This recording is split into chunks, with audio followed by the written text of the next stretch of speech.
Hi everyone!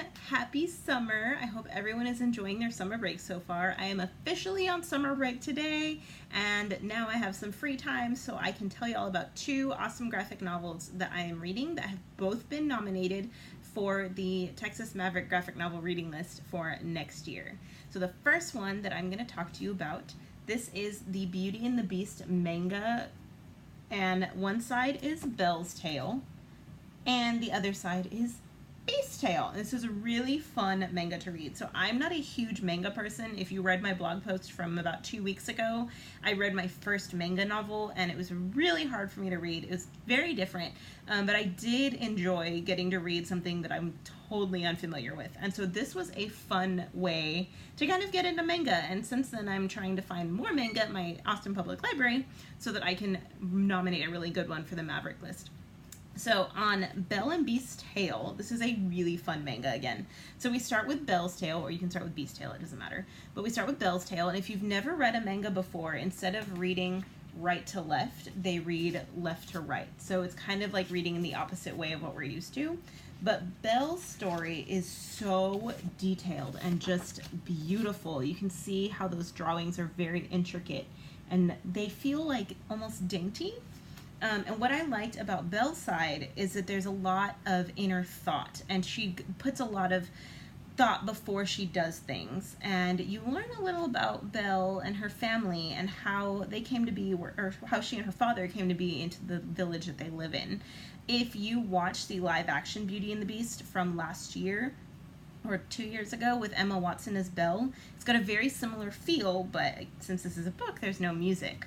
And so that was really fun to see this take on Beauty and the Beast. And then on Beast's side, so when you're reading the book, and I hope that you do, once you get to the middle, so at the end of Belle's Tale, or the end of Beast's Tale, you get to the middle where it tells you to flip, so you can read the other story. So in Beast's side, it's much darker, and there's a lot of noise bubbles, and you feel that anger that he has, and how everything is just so dismal and feels hopeless to him. And you really feel for the Beast. And what I liked that they included in the book that they didn't include in the movie is how Beast came to be so angry and why he is the way he is. And that was something I had never read before.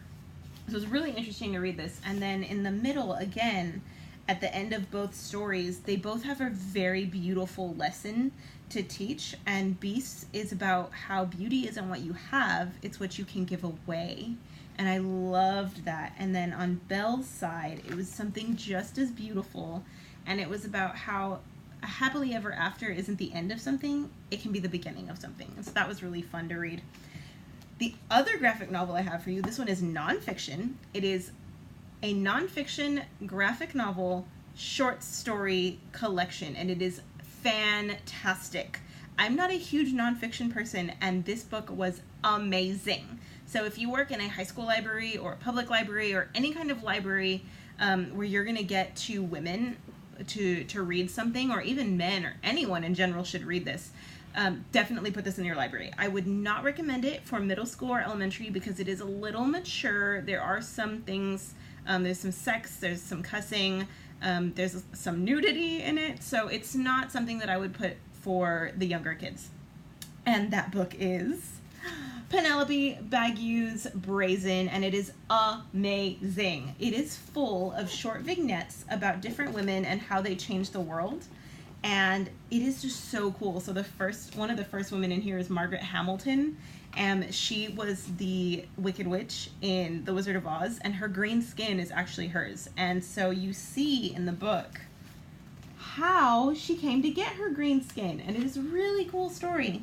But you can see how the drawings and the illustrations are very simple. They're not a ton of color, but that's what gives them so much beauty, is that you're not distracted. You get that point of what happened.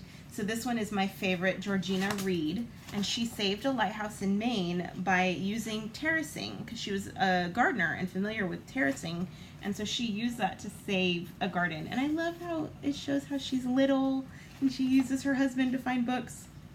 There is, sorry, I just skipped another one. Wu Zishan.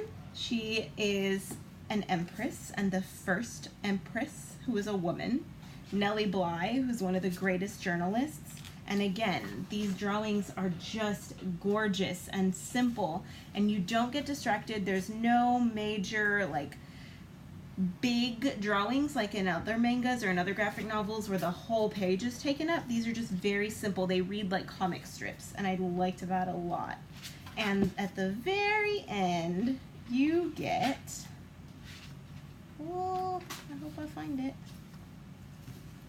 Penelope's story and how she came to be the graphic artist that she is. And this is absolutely wonderful and amazing. So good. I love Brazen. It is definitely one of my recommendations if you are going to order graphic novels for your library or for your home library, or just if you want something really cool to read. Brazen is awesome, and I loved that I could pick it up and put it down and read a few vignettes here and a couple there and read other books at the same time, because it wasn't one large novel. I could pick out who I wanted to read about, and so that was really fun. So those are my 2 graphic novels that I have for you. I am officially on summer break, so I will be vlogging a lot more, and I hope y'all are enjoying your summer. Stay cool, drink a lot of water, and don't forget your sunscreen. Bye, y'all.